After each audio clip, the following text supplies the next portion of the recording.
Welcome. In 1 minute I'll show the CTrader basics every beginner needs. First, download or open CTrader and sign in with your demo or live account. After logging in you'll see the workspace with Market Watch, Charts, and Trade Panel.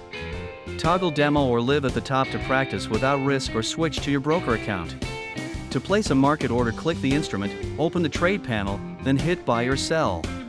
Confirm volume and tap Submit. Your position appears in the Positions tab immediately. Use the Chart toolbar to change timeframes and add indicators like moving average. Draw trend lines and use the annotation tools to mark support and resistance levels. Always set stop loss and take profit before submitting to manage risk automatically.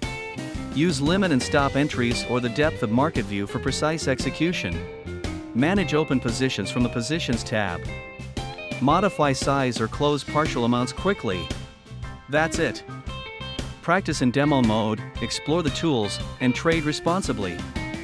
See links below.